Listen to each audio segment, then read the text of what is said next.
swing and a drive, left field. It's deep. It's gone. Yes! And it is gone. Yes! It is bedlam at the bank. Look at the doctor. Yes, he's got it. Here he comes. Way back to me. It is safe and slammed up. And the doctor made a sensational play. Harlan front, the front, and they score!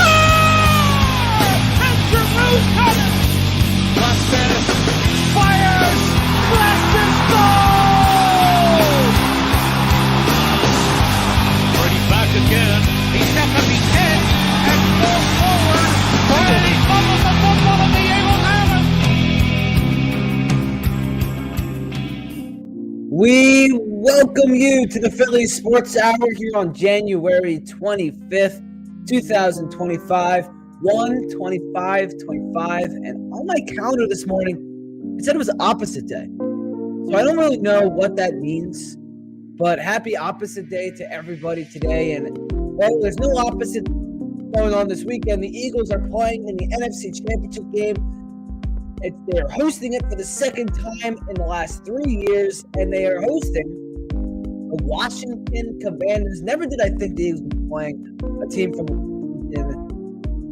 in not just the NFC Championship game, but in the playoffs. But, well, here we are, and we're going to talk about it, and helping me talk about it is Matt Brown. Matt Brown, happy opposite day. I did not even know that was like a thing. Like, I was shocked that you even said that because I didn't know opposite day was an actual thing. Yeah, neither did I. I opened the calendar and it said opposite day. I saw like some people were advertising opposite day, so I'm not completely sure what's up with that, but we're not going to do any opposite geeks out today. Yeah. Well, that's not tomorrow. We're talking about Eagles football, and well, they're playing in the NFC Championship game tomorrow afternoon at 3:00 on Fox. We get to listen to the great Tom Brady. Oh boy! Called the NFC Championship game between the Washington Commanders. I told you before we started, I started the week very confident, and every day I feel like I'm getting more nervous, and now today I am just terrified. How are you feeling? You know, I'm nervous too. Obviously, like I'm not going to not be nervous. It's a big game. NFC Championship is the second biggest game of the year for a team when you have season aspirations of winning the Super Bowl. So, I obviously have some nerves, but you know, I'm beginning to feel more and more confident as this week has gone on. I just feel like what I'm hearing from the Eagles has been good, whether it's through their coordinators and game plan, through the injury report. Found out good news between Jalen and Quinion. We're going to talk about that later. Some other news with some other players who we'll talk about. But overall, I've been seeing some really good stuff with them. I honestly haven't been seeing great stuff from the Commanders. First off, they were idiots for what they did to Rocky. We wrote about that yesterday. Just I don't know why people think to do that, unless somebody's doing it undercover for the Eagles fans, which would be hilarious. But they're playing with house money right now, the Commanders, and it's going to be a really good game. But I'm starting to feel okay that we can take care of business this Sunday. Yeah, let's talk about the Rocky thing now. Here it is. This came out like yesterday. I'm not sure exactly when it occurred, when Rocky was originally dressed, but there it is. And well, I'll pull up the numbers, but every time the opposing fan does this, the Vikings in 2018, Giants in 22, the Niners in 22, and now I remember the Vikings one. That was like the first time somebody did it. Yeah, like what are people thinking? It's just not going to work out well. I don't think just doesn't look good. Yeah, and like I wrote yesterday. So the last two NFC Championship games where this has happened, with the Vikings and the Niners, the Eagles won by a combined score of 69-14. 69-14. And we are still not learning. Is this an inside job, or are we actually genuinely still like, hey, let's dress Rocky. It's so funny. I mean, I think I don't know. I would think it's pretty funny if it is an inside job, but I honestly think that this is just something that fans try to get a kick out of, and I just don't think it's going to work because this is just the bad karma that people don't want. And I think this could be something that you're going to talk about on Monday morning on all the Washington radio shows. Why are people doing this still? It's so stupid. Also, I found out at the bottom, I'll take away the scroll thing. It says, Yo, Adrian, HTTC. I've always wondered what HTTC meant. I looked it up. Hail to the Commanders. This is the stupidest tagline I have ever heard. I've never heard of it before this season. Like, this was the first. My one buddy tried to explain it to me. He didn't really do a very good job, and I still don't fully understand what it is. So it's the first time I've ever heard that. So I don't know if it's like a new thing. Apparently it's not. So I don't know. It's got nothing on Fly Eagles Fly. Yeah, nothing. Let's get this out of here. I can't be looking at that anymore. But yeah, we're going into this game, and we may be dressing rocky, but Washington is the hottest team in football. They're coming off an incredible win over the Detroit Lions. Barely beat the Tampa Bay Buccaneers, but were able to pull off a big upset there. And it just seems like throughout this season, they have come out of nowhere. It's the biggest revival of any real franchise ever. They go under our good friend Josh Harris's ownership group. They draft Jayden Daniels, and now, well, they are playing in the NFC Championship game for the first time since the 90s. Where did this revolution kind of stem from for Washington? So where it really came from, my biggest thing is why I love the NFL, and it's that this is the best league that does this. You can go from last to first place in your division in the league so much easier than any other team. Like, you have the opportunity to just change your franchise around in just one season. And you're seeing it right now with Washington. They've hit on a home run quarterback. Daniels has arguably had the greatest rookie season of all time. He's arguably the greatest rookie quarterback of all time. And they turned it around with big free agent signings from guys that nobody really thought was going to be that big of an impact, like Bobby Wagner, Zach Ertz, Frankie Louvu.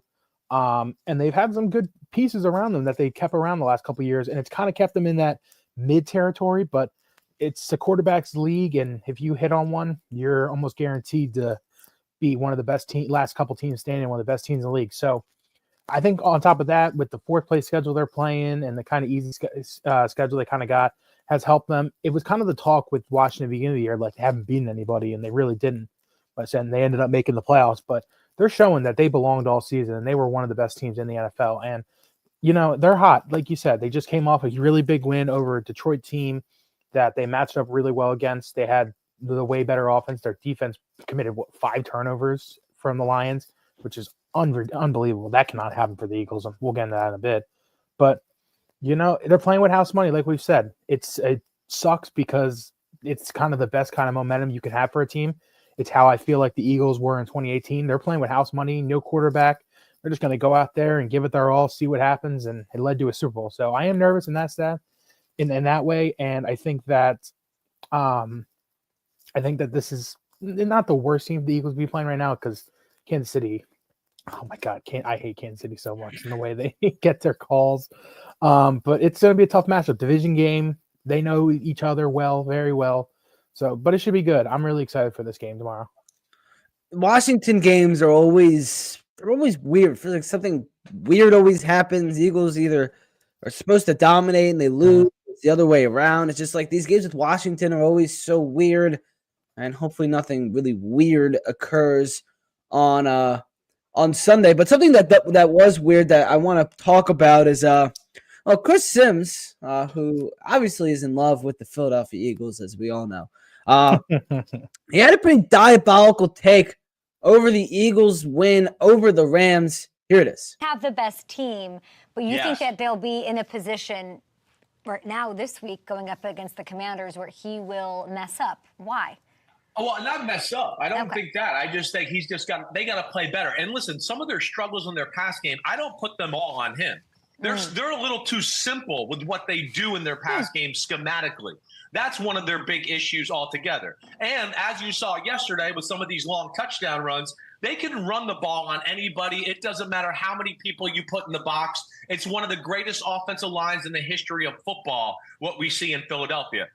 And they can win a lot of games the way they're winning right now and the way he's playing.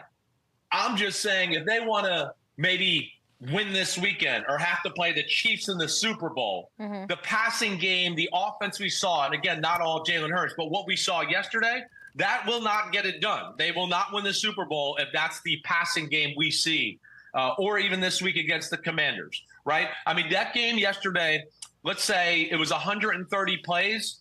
The Rams definitely won the majority of those plays. If it's not for 2 strips by the Eagles defense and basically the 3 long touchdown runs, I would say you take away those 5-6 plays there, the Rams football team won the majority of the plays on the field in the game that day. That shouldn't be. The Eagles didn't play their best ball, and they got to find ways to throw the ball a little bit better because they got A.J. Brown and Devontae Smith, who I would argue is the best duo receiver in football too, and it's inexcusable for them not to be in the game plan a little bit more. All right, so the first half makes sense. The passing offense needs to be better, whatever, agreed. But if you take away, the biggest plays of the game, the Eagles don't win the game.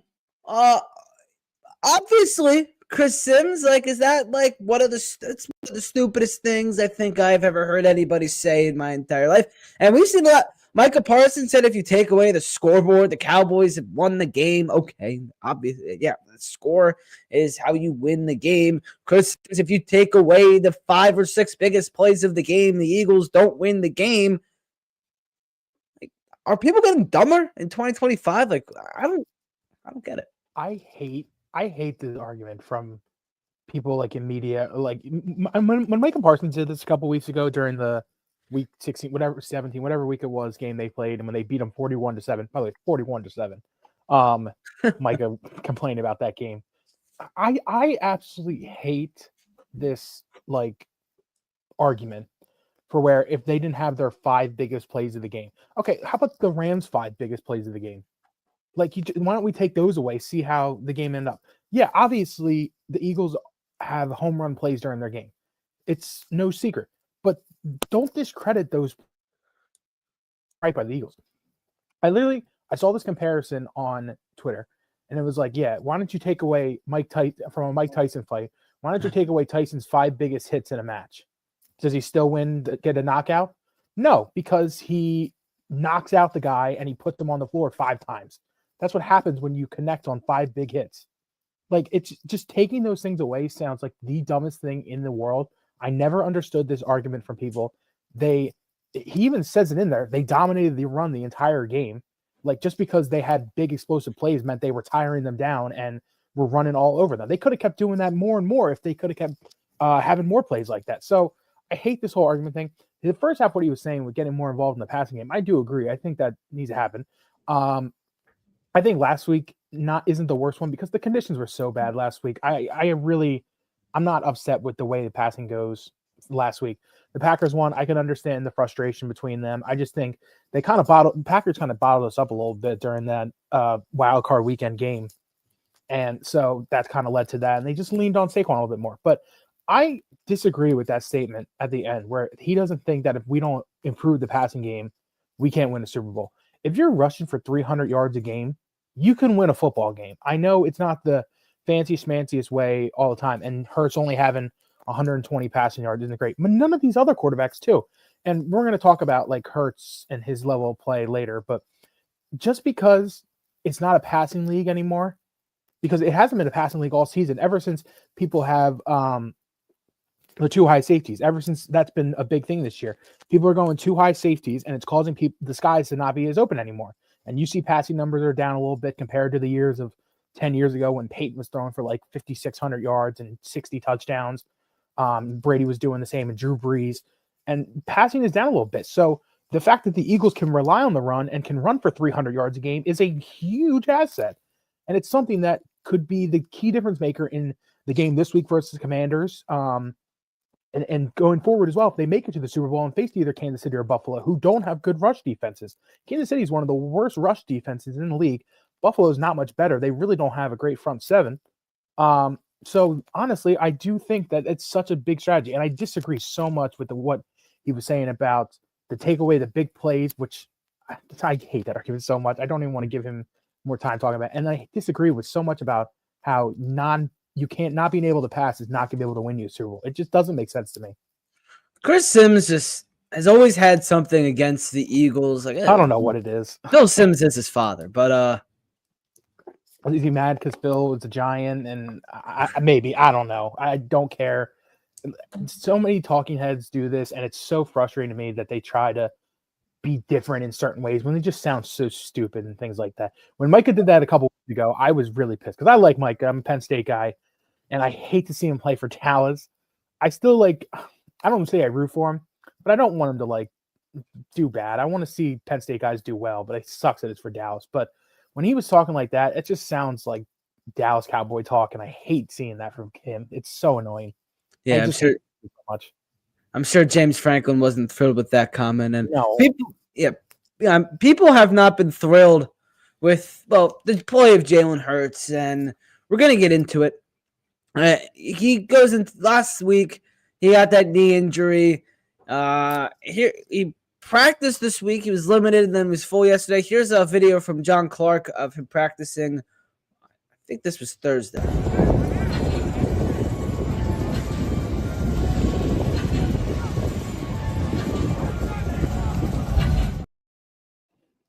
All right, so, there's a little bit of a favor on that left leg. There was a couple other videos that were going around there. So, I mean, you could see him favoring that left leg a little bit. Doesn't look great. It kind of, I'm way out of my athletic prime, but it kind of looks like me running a play action, which is not the most beautiful thing in the world. I mean, after all this week, how are you feeling about Jalen's leg and his knee and his health?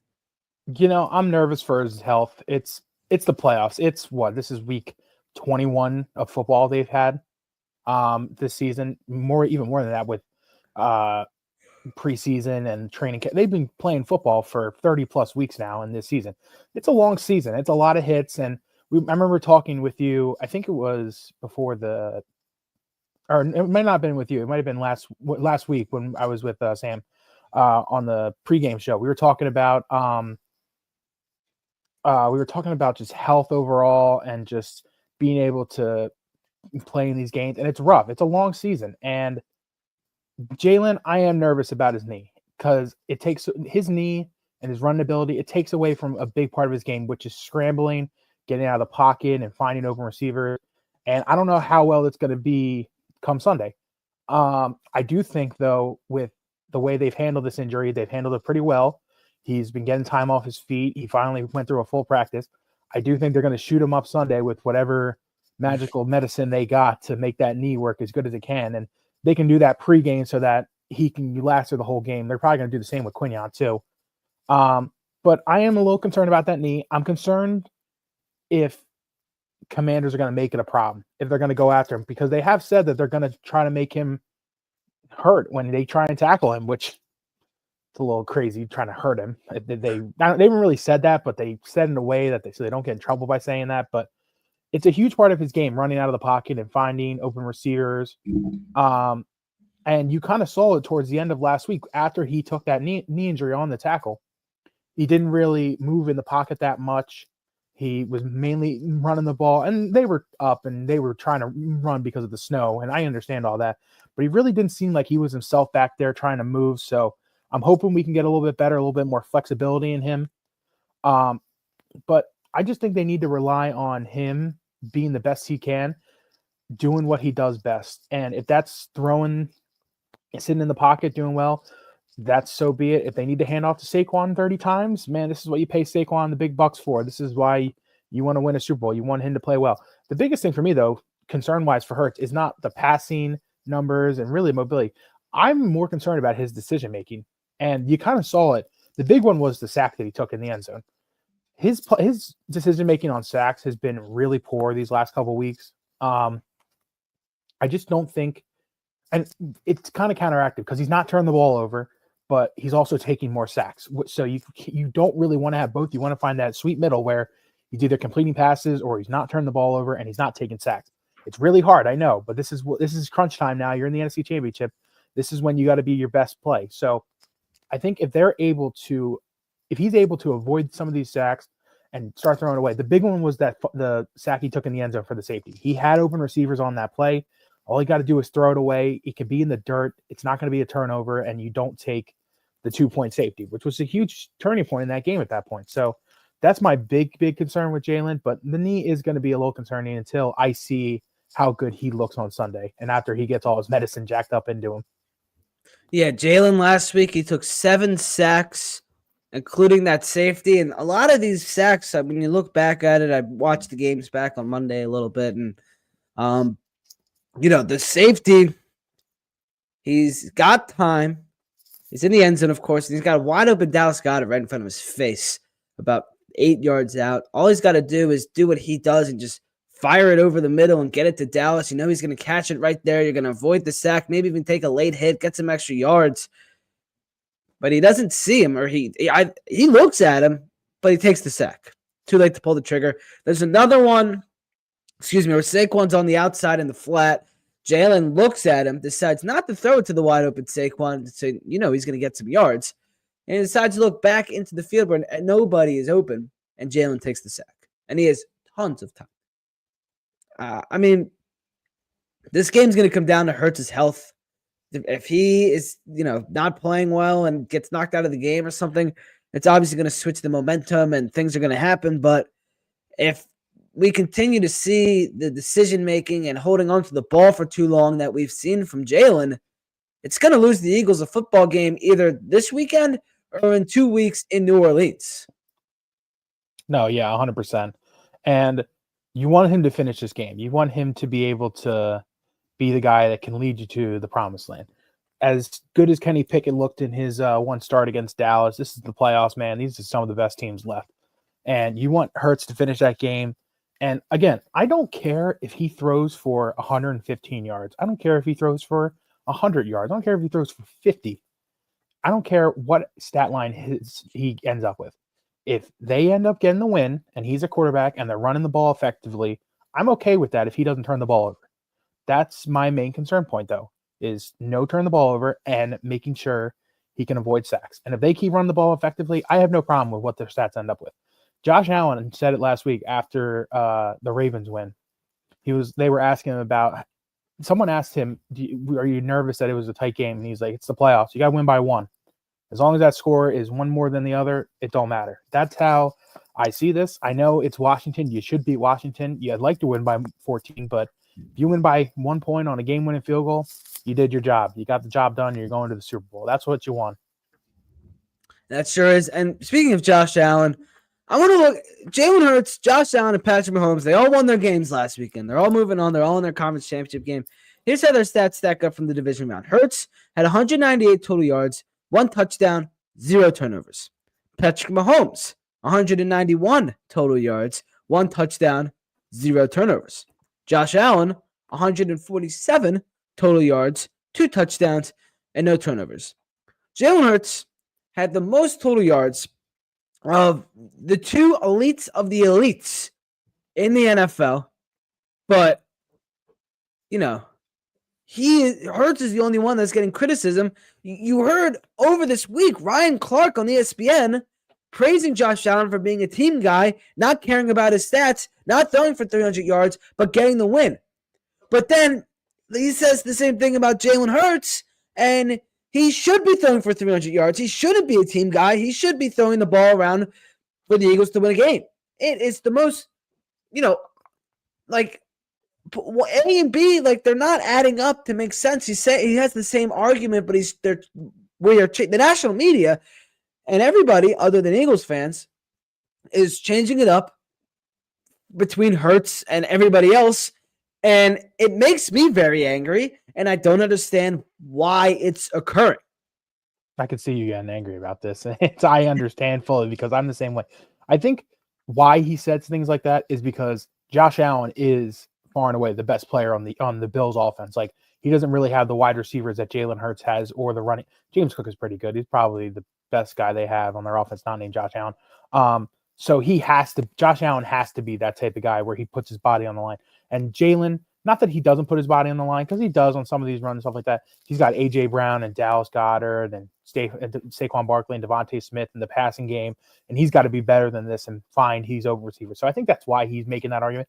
But I don't understand it. It's such a back and forth thing. And honestly, I kind of felt bad for Lamar, but if it wasn't for Lamar Jackson playing bad and losing, I think Hurts would have been probably the most crucified quarterback for the entire week lead up to it. He still was, because he's been called the worst quarterback left in this entire playoff, which okay, whatever. I don't really care. Like, I know Daniels is nothing against Daniels. Daniels is a stud. He's going to be a pain in my side probably for the next 10 plus years for this Washington team if he doesn't leave.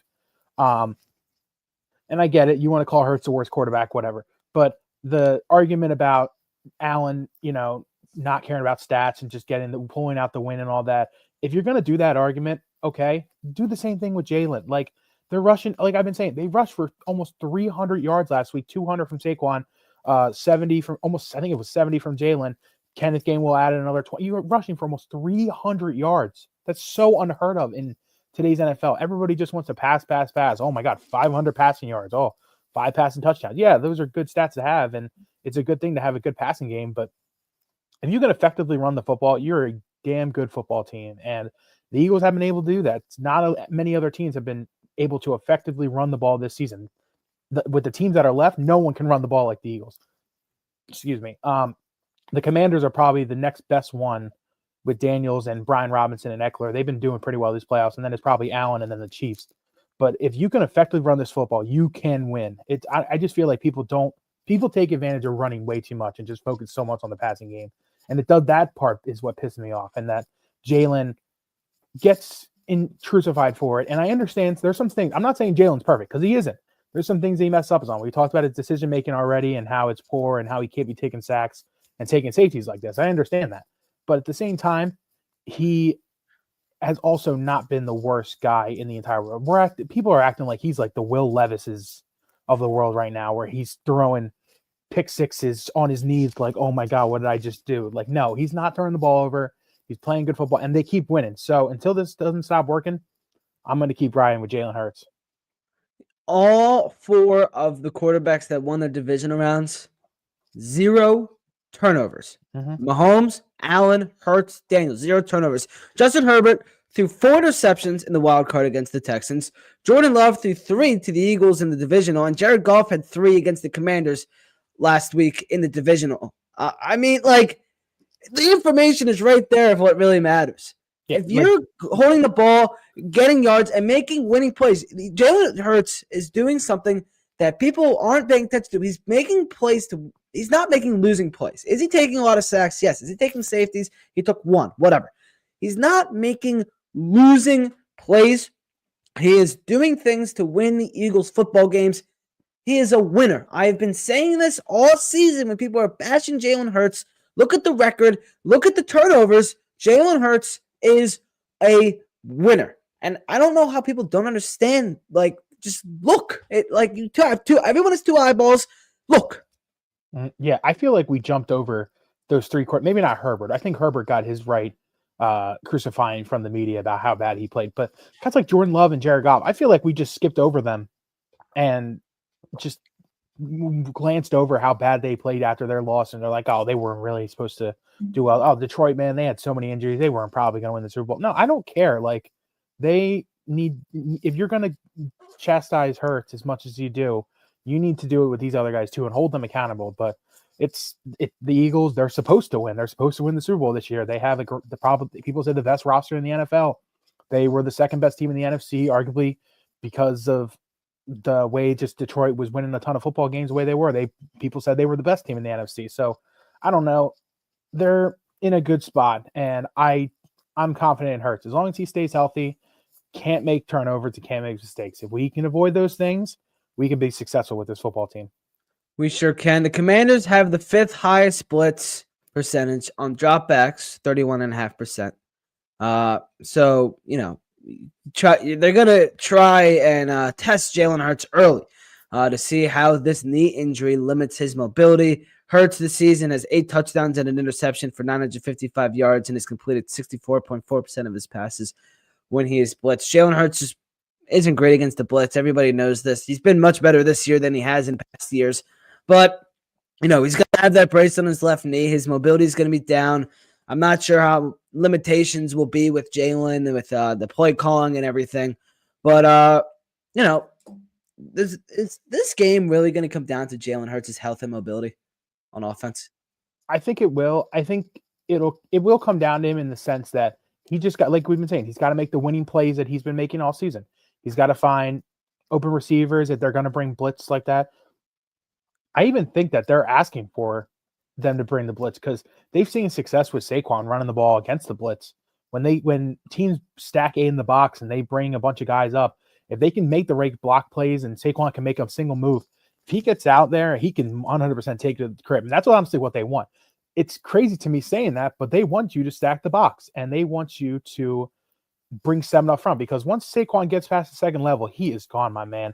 So it's going to come down to the sense that he's got to make the right reads. I think this is a big Kellen Moore week. I really want to see Kellen Moore come back with a nice punch and have a really good game plan for Jalen. He shouldn't have anything on his mind and think about anything else. The Cowboys' job is filled with Brian Schottenheimer now. He don't have to worry about anything with that. I don't think they're going to go. He'll go to New Orleans. He might get another interview, but probably not. He's got nothing to worry about. He's got to worry about getting to a Super Bowl. And I think he took some credit on how bad Jalen played last week during his press conference this past week. He was taking some shots. Like some of those calls were my fault. I think he took full credit for the safety happening. I think he said that was his fault fully for that play call. And I think this is a big week for him to put Jalen in a spot to win and make sure that he can succeed in what he's trying to do, whether it's running the ball, whether it's getting the pass off quick, if they're bringing 6 in his face. Just overall, just making Jalen comfortable. And like you've been saying, making the winning plays is what they really need to do. Like he's been doing all year. I feel like a lot of Kellen Moore's play calls and a lot of the routes that they've been going with this playoffs have been bland, uncreative, and the defensive secondary, you haven't seen much from A.J. Brown or Devontae Smith or anything because they really haven't totally been open on a lot of these plays. How much is that going on Kellen Moore's, play calling and scheme and game plan? A little bit. It's a collective group. And again, it's not on Jalen just fully missing because maybe he is missing some spots where they are open, but they're forcing their teams are forcing Jalen Hurts to win and forcing him to make good decisions. And a big thing that's been opening up is Dallas Goedert's been open a lot in the tight end game and the underneath, which is a good thing because that's something that you really weren't able to rely on with Dallas out. I love Grant Calcaterra, but he just wasn't cutting it in underneath. That's why I really think the Eagles should be drafting a tight end for the future. Love Tyler Warren. Would be so sick to see him, but he's gone really high in the draft mocks. But, seeing Goddard underneath has been a really good thing to see because he's been getting a lot more balls lately and being someone that you can rely on, which is something you need, especially if AJ and Devontae are getting too high safety to death and they're just not getting open on routes. Saquon on the underneath routes, that's another big thing too. I honestly think that's something they really haven't looked at Saquon all year is his receiving ability. I think that's you kind of really don't need to when he's rushing for 200 yards a game, which I understand. But I think that's something that you could definitely utilize if you need to, getting him in the passing game, doing some screens, some outside rushes and stuff like that. But yeah, it's on as a collective group. But again, I think this is a good week for AJ and Smitty to break out. It's a clear sky kind of day. It ain't like the snowy weeks last week. And honestly, something I don't want to look ahead to, but excuse me. If the Eagles do win this week against Washington, Super Bowl indoors in New Orleans, that's a perfect opportunity for the passing game to open up. Perfect conditions inside. It's something like you could start getting like how when the Eagles were in the Super Bowl against the Chiefs and how they were able to throw the ball to Smith and Brown then. So it is as a whole, but I definitely think they could be on their way to getting something going. I think this would be a really good week to get something going against a Commanders secondary that just really isn't that good. Benjamin St. Juste is not good. Marshawn Lattimore, we saw what happened last time with AJ. I'd love for him to do that again. So whatever the Commanders give Jalen, you just got to take advantage. If they're going to let him throw and force the AJ and Smith to get open, that's fine. If they want to stack the box, you just got to make sure you get throws out quick. If they're going to let Saquon run, you let Saquon run and you just let him go crazy. But whatever they got to do to win this game, I keep saying it, just win the game, win by 1 point. We'll see you in New Orleans in 2 weeks. Yeah. You mentioned, the chance to open things up and this week being the perfect time. Hurts' narrative on him is not the most positive narrative. Everybody knows this. This week, is this a chance? Is this the biggest chance Jalen Hurts has to change the narrative of himself, this Eagles offense, and really just eliminate the doubt in the Philadelphia Eagles? 100%. Like this is his chance this week and the Super Bowl week to really sound the haters. I would love for Jalen Hurts to be a Super Bowl winning quarterback. Like I would love for people to have to admit, yeah, Jalen Hurts has a Super Bowl. It'd be really funny to me. But yeah, like it's a really big opportunity to change that narrative because I don't know how many people have gone to 2 Super Bowls in 3 years as a quarterback. Obviously, you want to win one of them and change that narrative, but that's a really big accomplishment that a lot of people can't even say they've ever done. So I know he's got a really good supporting cast around him, but it just shows that Jalen's a winner and he wants this badly, man. He really does. You see it in these press conferences and these interviews afterwards. He wants a Super Bowl. They're hungry and they want to get this done. So he's going to do whatever he has to change that narrative of him and make sure that come February 9th, I think February 10th, Monday morning, people are talking about Jalen Hurts, Super Bowl champion. That's what he wants. Yeah, and I'm not hungry. I'm starving for it, as Jalen Hurts once said. You talked about it earlier. Here's Commanders' defensive coordinator, Joe Witt Jr. When you look him up, he's not even the name that comes up. You gotta scroll out. That's how relevant this guy is. Here is what he had to say about going against Jalen Hurts this weekend. We've had a number of these guys that we've had to prepare for, and so the one thing is if he's going to run the ball and if the coordinator makes a decision for him to run the ball, we're going to treat him like a running back, and we're going to hit him that way, So that's their decision if they want to get him hit the way that he gets hit. If they don't, they'll keep him in the pocket. So, but that's what we're going to do. Hey, Joe, you guys. I mean, why would you say that, in the media? How stupid do you have to be?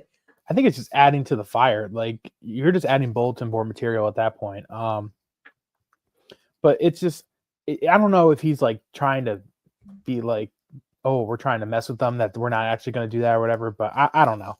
It's, if they want to bring Hurts and try to tackle him as they can, let's see if we can get the ball off quick and get our receivers open. That's got to be the game plan. But no, it's honestly just adding to bulletin board material. You're just trying to start a fire. I just think, I'm not saying Washington just isn't acting like they haven't been here before, but there's some people that this is first time for them ever winning anything, and you can kind of see it. But again, it doesn't matter. They're playing with house money. They're going into this game trying to knock off the favorites pretty much. I think, the Eagles are the favorites for the Super Bowl.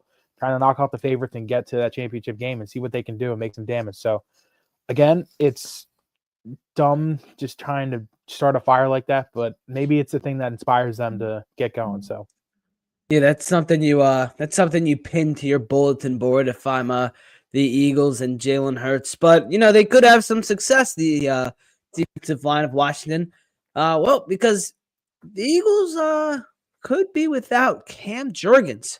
On Sunday, he is questionable. He practiced for the first time. He was limited yesterday. How much concern do you have with Jurgens? The Jurgens injury just scares me so much. As Eagles fans, we were fortunate enough for years to not have to deal with center news and injury news really on the offensive line for certain guys. Having Jason Kelce up front for 13 seasons, starting 100-something, I think it was 190 games in a row or whatever it was. Just that the reliability in that is so huge, and the fact that he was never missing games is huge. And this is nothing to Cam. It's injuries. It's the game of football. Stuff happens. And Cam's been outstanding. You obviously can see why they drafted this kid when they did. Jason was in on the decision on drafting Cam. He really saw something in him that could be the next center for the Eagles, and he's been outstanding. Top 5 center, I think, in the league this season. But this injury does scare me. People don't realize how important centers are until snaps are going over people's heads into the end zone or over people's heads for fumbles. You really don't realize how important centers are. And the Jurgens injury, it's a tough one. It's a back injury. It's something that is just probably just a feeling thing that I don't know how he's going to deal with, but he's questionable right now. It seems like he's going to start and he's going to play. Fortunately, though, for us, they have Landon Dickerson, which a lot of teams can't really say they have a former All-American center on their team that doesn't play center for them, which they do in Dickerson. When he was at Bama, he was an outstanding center. And if Dickerson has to go into center, they have Tyler Steen move to guard, which I trust Steen. I think he is a solid young guy that they can fill in there. But you want your 5 best offensive linemen going out there and playing football together on the same line. And that's Jurgens at center, Dickerson and Becton at guards, and then Lane and Jordan at the tackles. You want those 5 guys out there. So Losing Cam would be a really big loss.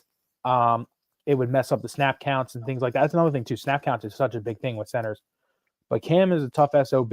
If he wants to play, he's going to get out there and make sure that he can help his team get to a Super Bowl. So I'll be nervous until I see him laying on the ground hopefully not laying on the ground for an injury. So I just hope he can stick it through the game and he can have a couple weeks off until we get to the Super Bowl. Yeah, so it sounds like it's a back thing. So, that could be a ton of different things. I mean, I have back problems, sitting in the school chairs and, they're not the most comfortable things in the world. But I mean, as a center, you're bending over, you're snapping the ball, you're blocking. So you're doing a lot of things. And he's going to play. He's going to start. Kim Jurgens is going to be out there. It's just, hopefully he's not out there hopefully he's out there for however long, 60 minutes of offense. And, well, Landon Dickerson and Tyler Steen, they took first team snaps in practice, I think on Thursday. And then Jurgens was back in practice limited on Friday. So we'll see how it goes. Hoping for the best with Cam, but the Eagles are, they had a little bit of an injury thing this week with Quinyon, which we'll get to. We talked about Jalen. A.J. Brown's had this knee thing on and off, and now Cam Jurgens, Dallas Goedert as well, but he's going to play. So, injuries aren't coming at the right time for the Eagles. No, but it's the playoffs. This is injuries hits everybody in a certain way. You want to hope that we've been fortunate that during the Packers game, we had 22 of 22 starts when week 1. That was such a fortunate thing, and I talked about how huge that was a couple weeks ago. It's injuries, bugs, a tough thing to follow, and everybody's hurting right now. Like I've been saying, this is 30 straight weeks of football these guys have been playing. So the fact that they're getting through the way they are right now, nothing major. Let's keep our fingers crossed, and let's hope we can get through to February 9th in New Orleans. Yeah, I mean, if you look at everybody, you go up to anybody out there and you ask, hey, are you hurt? They're going to say, yeah. I mean, 30-something weeks of football it's not the easiest thing to do. So, everyone's a little hurt. But I'll tell you, something that doesn't hurt. SeatGeek. It doesn't hurt. Tickets for this NFC Championship game. This is the most expensive NFC Championship game ever. The tickets are ridiculous. Save some money with SeatGeek. It's the easiest, most efficient way to buy your tickets. They make it so easy. Now, check out, if it's your first purchase, use code Phillies Sports Report and save $20 off your first SeatGeek purchase. Phillies Sports Report, $20 off your first SeatGeek purchase. The link is in the description or the bio. Thank you to SeatGeek for sponsoring the show. All right. Let's talk about Jayden Daniels now. And we all know, rookie sensation. He's probably having the best rookie season ever. He's great on third down. He's great in the red zone. How in the heck do you stop him? You don't let him break your heart.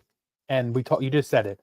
Jayden Daniels, I think, is one of the biggest threats on third. It's him and Josh Allen, I think, on third down are two of the biggest threats in the NFL when it comes to breaking your hearts. You can game plan for a million things. You can game plan for the rushing quarterback. You can game plan for a big-time rusher like Saquon. You can plan for a huge passing game like the Bengals, who are a huge passing team. You can plan for other things. The one thing you really can't plan for is when it's 3rd and 7, Jayden Daniels is dropping back to pass, and he breaks your heart with a 7-yard rush or an 8-yard rush and gets that first down, or a 6-yard rush, 4th and 1, and they just go. They're an aggressive team and they go for it. So not letting him break your heart is how they need to do it. They need to force him on third down, I think, really to throw the ball, and because of that, if you can do that, you can get incomplete passes, forcing them at further 4th downs and not making it so that they can go for it on 4th down. This playoffs has been a really aggressive one for Dan Quinn. He's aggressive as hell on offense, man. He loves going. If it's 4th and I think like 4 or 5, they're going for it. So you really got to, on the first couple downs of each drive for them, for the Eagles defense, on 1st and 2nd down, you got to get after the quarterback. You got to make it so when 3rd down comes up, you're forcing him to throw 3rd and long, and that they don't get enough yards they want to go for it. So not letting him break your heart is the number one thing that they have to do if they want to stop Jayden Daniels this weekend. Another thing that would be huge is just stop making so they can't have a passing game overall. Corners and safeties this week this is a really big week for them. Quinyon Mitchell, thank goodness he's playing. He's kind of been the owner of Terry McLaurin during their 2 matchups. Terry hasn't really done that much. He's had a couple plays, but really not on Quinion. I'm really hoping Quinion just follows him throughout the entire game. But this is a big week for the secondary. So if they can keep Commanders receivers in check, you're going to force Jayden Daniels to make decisions that he doesn't want to do, make throws that he doesn't want to throw. And if he does try to beat with your legs, you just got to make sure you stop him. And it goes back to the other thing we're saying, breaking your heart on 3rd down and long and 4th down. You just got to make sure that you can put him in spots that make him uncomfortable. And it's hard because he is really not an uncomfortable guy. Ryan Clark was talking. I was watching the Jason Kelsey live, the late night show. Okay. And he was. I haven't watched it since the first one. Has it been like entertaining? Right. Sorry, Jason. I wish it was better. I was watching it this morning. The rerun was on, and Ryan Clark was saying it's crazy talking to the kid because he knows Jayden Daniels. Funny enough, his son and him both went to Arizona State, which is really funny. But he remember talking to Jayden, and he always said it. This kid, nothing makes him uncomfortable. He's so calm in the pocket when he's making decisions. He's calm in the huddle. He's calm with coaches, and nothing really makes him uncomfortable. So that's going to be a really hard thing for the Eagles to do. But if they can manage to figure that out and make him uncomfortable on 3rd and 4th down on passing plays and just overall try and stop him, I think that would be the key to stopping Jayden Daniels. Yeah, the Eagles have the league's top-ranked scoring and total defense, including the playoffs entering Conference Championship Week. Teams with the top number 1 scoring and total defense entering Conference Championship matchup at home are 4-0 over the last 20 seasons, so that's good to see. Also, trying to make Jayden Daniels uncomfortable, and without Sam Cosmi, the Eagles are going to have a chance to do that. Cosmi, one of the great guard for the Commanders, probably the best offensive lineman for them. ACL, I think, last week in Detroit, so he is not going to be able to go. And last week against the Lions, the pressure rate allowed by the Commanders with Cosmi on the field, 17.6%. Pressure rate allowed once Cosmi left the game, 45%. And you look at this Eagles defensive line, Jalen Carter, he may have saved the season last week. Nolan Smith, who had a huge play. Zach Bond back at the linebacker. Josh Sweat.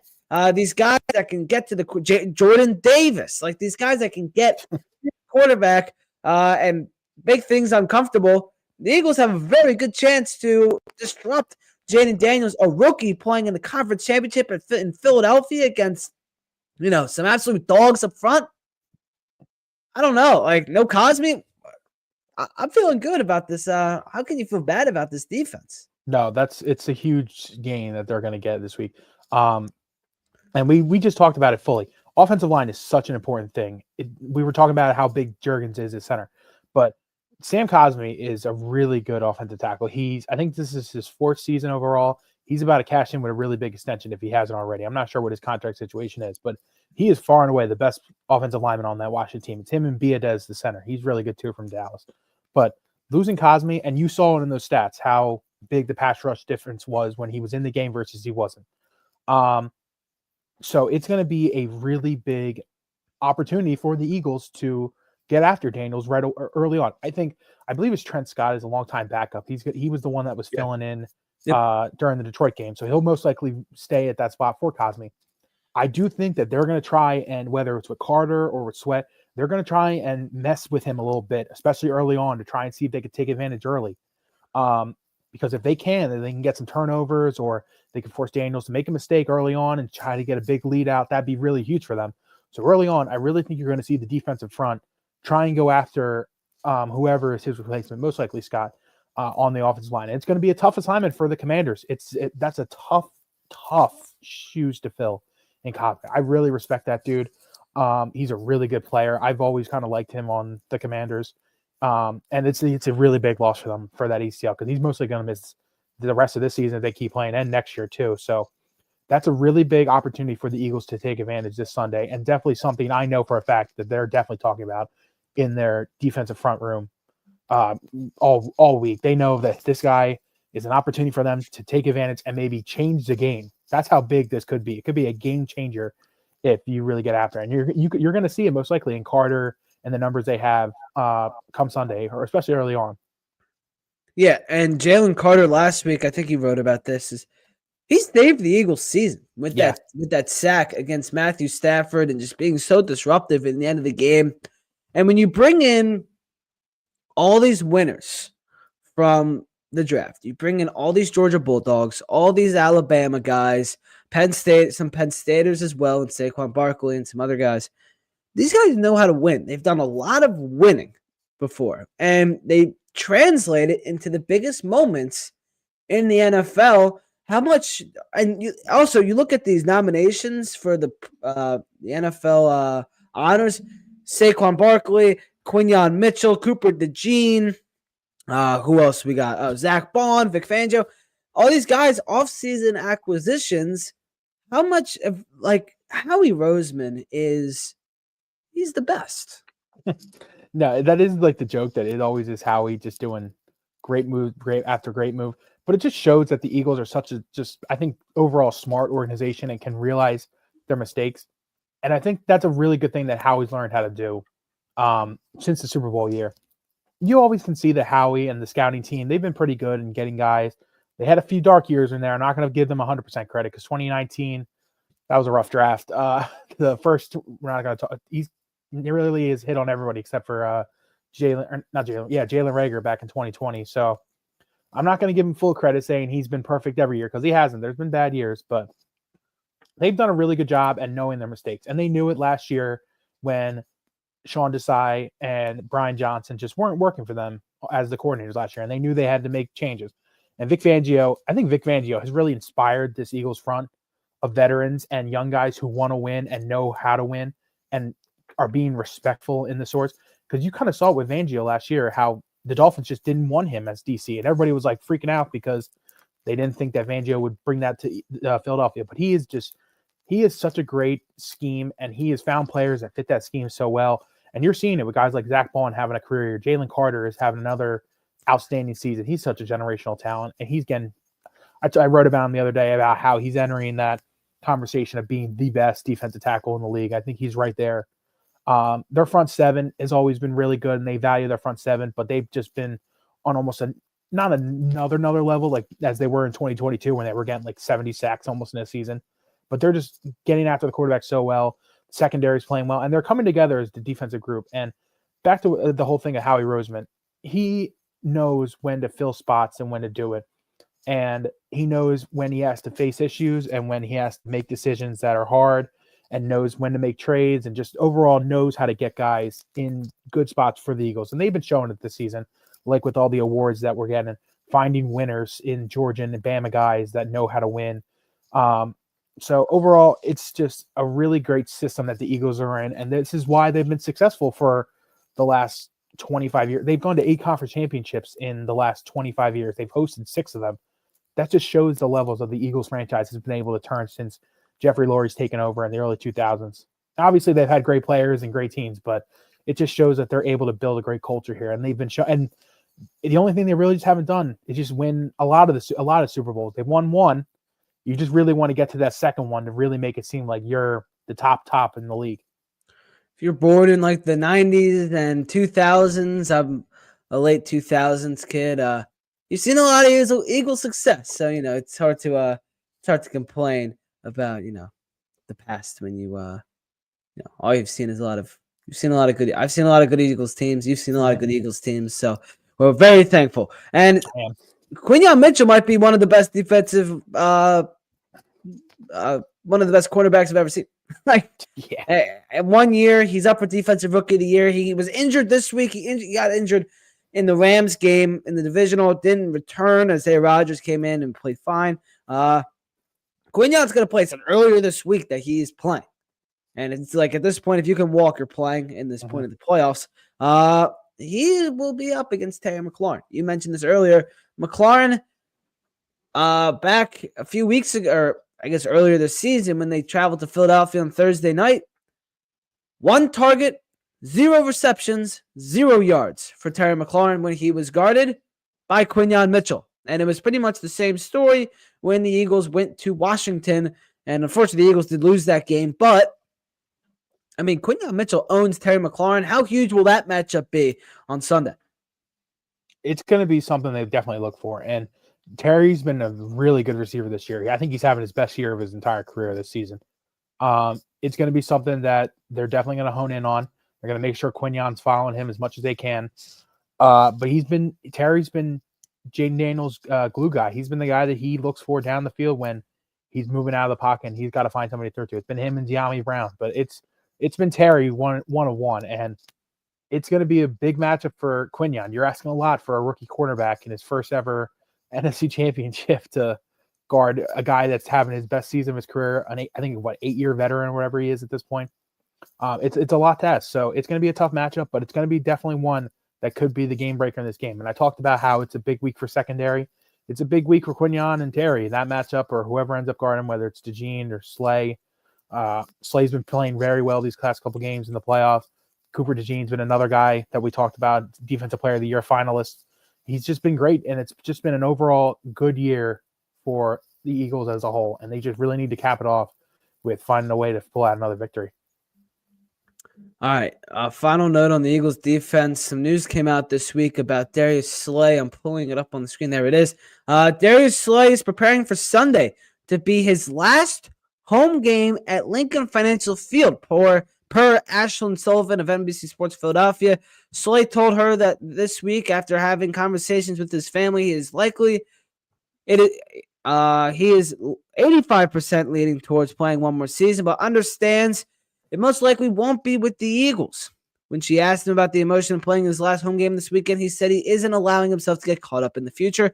Slay confirms he will definitely not play more than 13 seasons in the NFL, so that means his next year will be it, and looks forward to watching Eagles games from a box, not in the snow, in the near future. So, do you think this will really be, it's like, I don't know if this will be the last time. Like, I feel pretty confident that Darius Slay could return to the Eagles for one more year.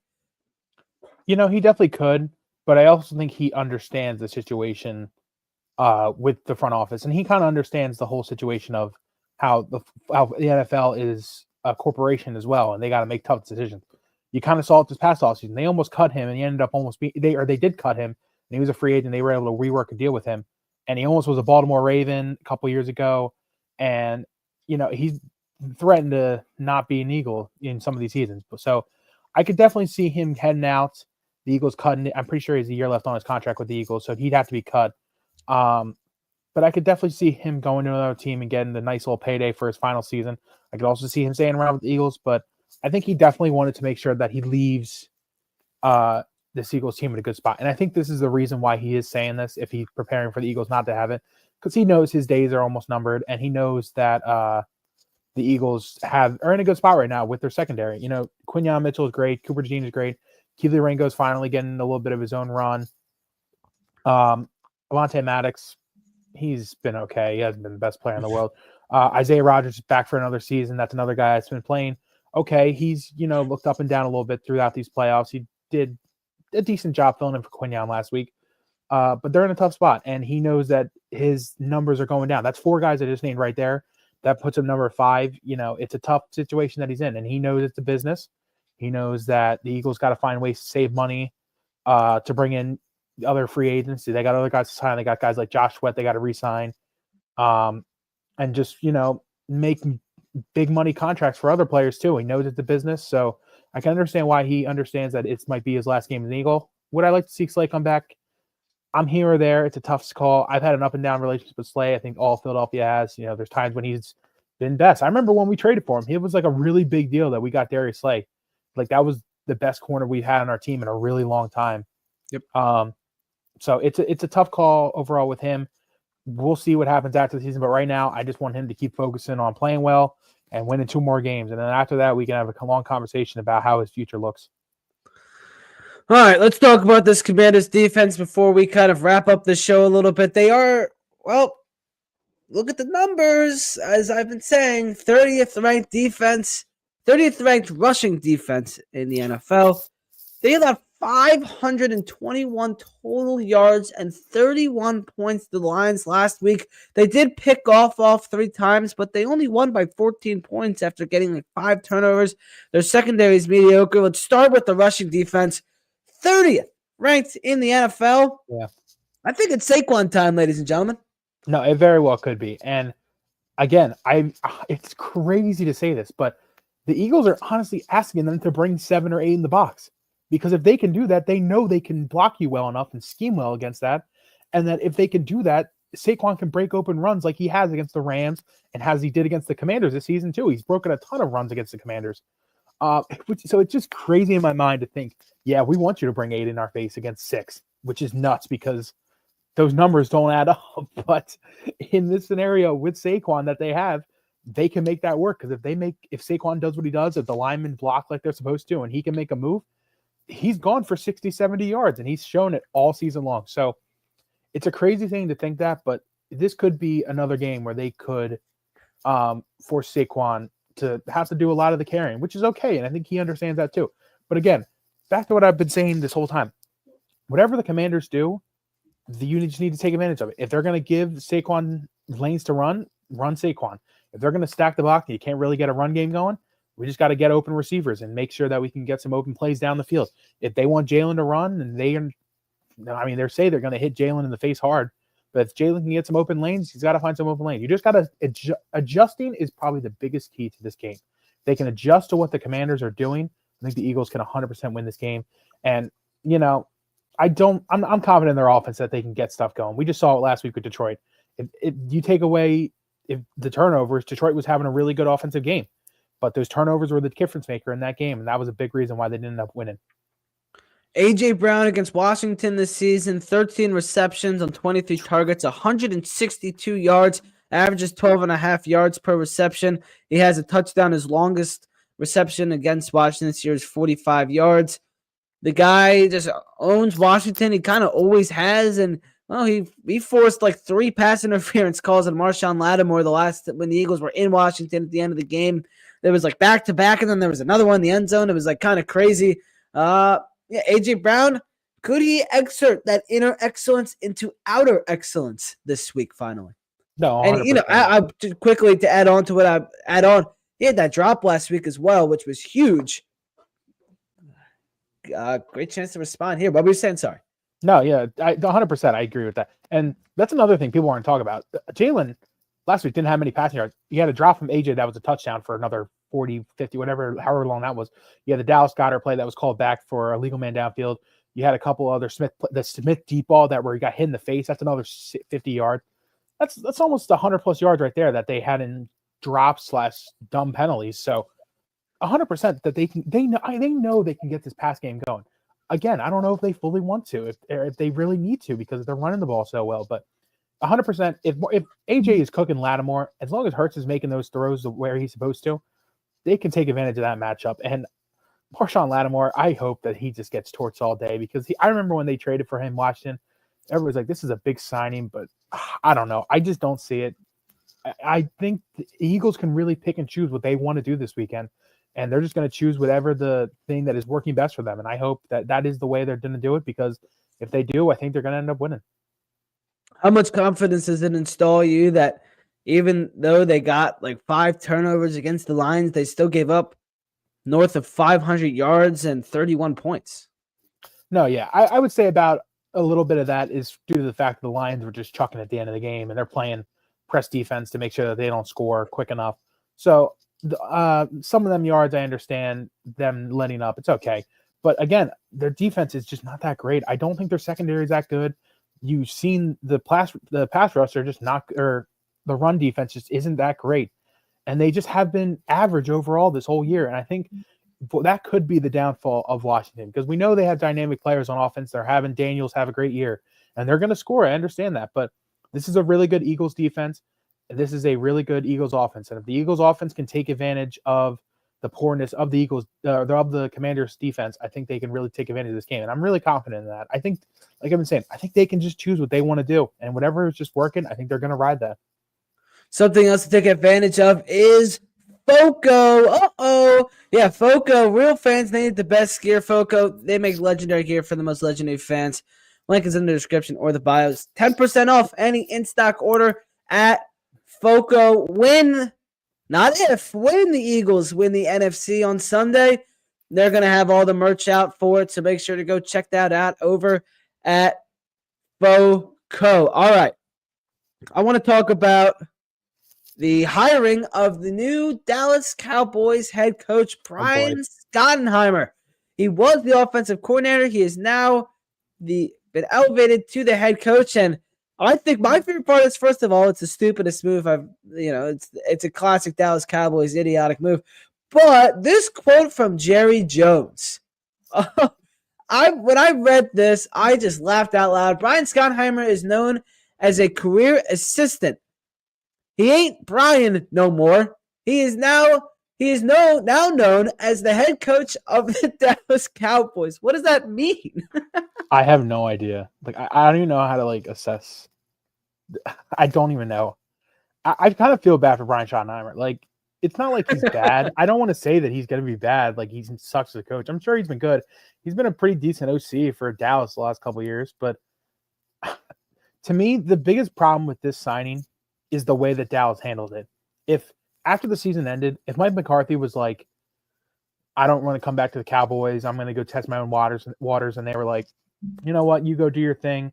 I mean, we'll offer you a contract. If you don't want it, you don't want it. Like, it's just, if he didn't want to be a Cowboy, I could understand this situation being fine, because at that point you're like, well, he didn't really want to be a Cowboy. We got to find somebody. We want to stay with some guys in house, and we're going to make Schottenheimer. We're going to give Schottenheimer a good shot to be our head coach. I'm being like, I would have been like, you know what, I wouldn't have done it, but if they feel that's the right move, that's fine. But the way that they handled Mike McCarthy, not letting him interview with the Bears, then it's saying, oh, we want him back, it's our number one priority, and then not signing him to a new contract, and then telling him he's gone. It just doesn't, none of that makes sense to me. And then the guys that they were down in their candidates, they pretty much were down to him, Kellen Moore, and Leslie Frazier, and Deion. No disrespect to Deion Sanders, he's a good coach at Colorado, but I just don't think it's going to work in the NFL. And Jerry Jones he never fails to do something that makes me laugh. I just don't think he's handling the way that the Cowboys should be handled as America's team, as they say. But until Jerry leaves, this is a great quote. Jerry don't go anywhere until Jerry Jones leaves. Even after he leaves or passes Jerry Jones, AI will take over. He will never leave. I mean, I think it's just in a spot where his son is just going to be doing the same thing and just not making right decisions. And it's going to be the GM once he does pass. So it's such a tough spot that the Cowboys are in. And I shouldn't feel bad for them. I don't feel bad for them because it's the Cowboys, but it's getting bad to keep laughing at them for some of these things like that.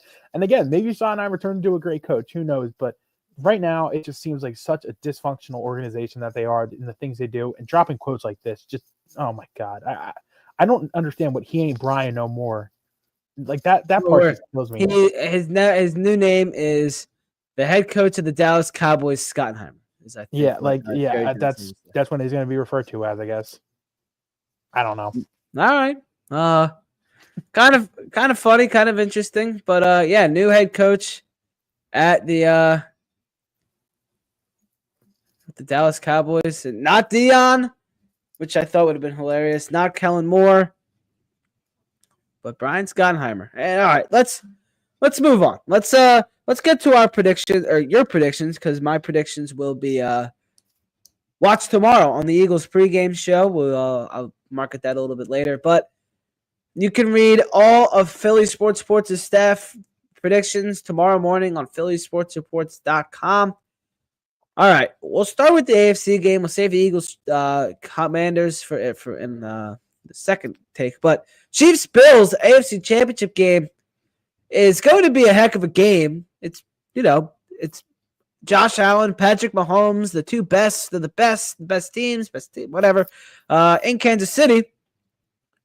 Who will be representing the AFC in the Super Bowl in 2025? As big of an NFL fan I am, I don't want to see the Chiefs in the Super Bowl again. I want to see the Bills win. I want to see Josh Allen win. I want to see, great things happen for Josh Allen. I really like Josh Allen. On the other hand, though, it's the Chiefs. And every year goes by, they get to this game, and they're always a threat in it. And I think this will be one of the biggest tests they've had in a long time, because a lot of the years, I think they've been the better team heading in. Even like last year, I still thought they were the better team against Baltimore.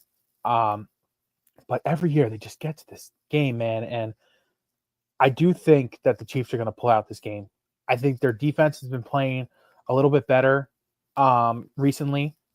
I still think they're not doing the best as they could, because, man, the last couple of years, their defense has been elite. The year against the Eagles, their defense is really, really good. I was surprised that they were letting so much offense in that game. Same with the Eagles too, but it just got to a shootout kind of game. But the Chiefs have just been on another level. They turn it up every year this time. They know how to win. They've been there, 3 times in the Super Bowl, or 4 times in the Super Bowl. This would be number 5 for them since 2019. I have the Chiefs winning. I have them winning 26-24. Harrison Butker game-winning field goal. Mahomes leaves another fantastic drive to win the game. Chiefs win another one, and they go back to the Super Bowl, unfortunately. What's your BS call going to be on that final drive that sets up that game-winning field goal? A pass interference to Hopkins that gets them across the 50 near the 40, and he hits a big Travis Kelce player in the middle to set up a game-winning field goal. That's why I think it's going to go. That sounds about right. But yeah, I think Butker, it's a game winner, and Josh Allen, unfortunately, I think Josh Allen's going to have a good game. I think he runs for one. I think he throws another. I think James Cook has a touchdown. I think Mahomes probably plays one of his better games, but again, I think they find a way to win. I think he throws for one. I think Kareem Hunt's going to run one in. Probably get another one from Isaiah Pacheco. Overall, it'll be a decent. I think it's going to be a really good game between the both. But again, I just think the Chiefs have that magic, man. They know how to win these games for some reason, and I think they're going to find a way back to the Super Bowl. Yeah, I mean, you're saying 26, which means the Chiefs still will not be able to score over 27 points this season. They're the only team in the NFL that hasn't done that. That still resonates with me. Mm-hmm. But, like, they're the Chiefs, like, Mahomes, Kelce, Andy Reid. It's just something. It's a magical thing in January, and I don't want to see him in the Super Bowl again, but I don't know what's going to happen in this game. Like, I haven't been able to come up with anything all week. It's a tough one. It's a tough one to call. It's kind of like how I was with Brady every year. I expected Brady to get there every year, and I expect him to find a way. Some years it didn't work out. Some years it did. But it just feels like they're on this run right now, and they really want that 3-peat. And I just feel like Mahomes is going to find a way to get his team there. Yeah, probably. All right. Your Eagles Commanders prediction. Again, you can read all of our predictions, phillysportsports.com tomorrow morning. All right. Eagles Commanders. Will the Eagles be going to their second Super Bowl in the last 3 years? I think they will. I'm also going to give you an early pick, too, for betting odds for tomorrow. I do think that the Eagles are going to cover this 7 as well. I have them winning 34-27 or 34-26. I do think that this will be a big game on the ground from Barkley. I think he's going to rush for over 150, but I also think they're going to spread the wealth a little bit. I think finally AJ breaks 100 yards. I do think that Hurts is going to play a decent amount of in the run game and the pass game. I do think this is the week that Hurts finally breaks 200 yards. I can't believe I'm breaking 200 yards. It's such a big thing, but it's come to that point. But again, I think that the defense is going to play well with Daniels. It's going to force a turnover, which is, I think, going to be a huge difference in this game. I think the Eagles and Saquon Barkley has a big touchdown towards the end of the game that blows it open, kind of like how the Rams was this past week. But the Eagles prevail. They win 34-26. They win by 8, and they cover those 7 points. And that's how I think it's going to go. Eagles-Chiefs rematch of 2022 in the Super Bowl. There you go. We're, doing the same thing just 3 years later. All right, Matt, I'll talk to you sometime soon. Thanks for coming on today. Go Birds. Go Birds. All right, that's going to do it for the Philly Sports Hour here on January 25th. Matt's got Eagles-Chiefs. It's hard to argue that. All right, Sixers Bulls tonight at 8 o'clock. Go check that out. And then Eagles Commanders, of course, tomorrow at 3 o'clock. Philly Sports Eagles pregame show brought to you by SeatGeek is live right here on YouTube, Twitter, Instagram, and Facebook tomorrow at 1:45 with me and Sam Hine. We'll be breaking down the game for you there. Well, I'll talk to you next week. If you ever miss a live Philly Sports Hour, you can always check them out on YouTube or whatever and find your podcast. Link in the description and the bio. That's it. Thank you all for watching. Make sure to follow me on Twitter. Follow Matt on Twitter as well. And I'll talk to you guys. Hopefully we're talking about a Super Bowl next week. Go Birds. Thank you for watching and listening. Swing and a drive, left field. It's deep. It's gone. Yes. And it is gone. Yes. It is bedlam at the bank. But the doctor, yes, he's got it. Here he comes. Way back to make it. His treatment slammed up. And the doctor made a sensation. deflected. They score!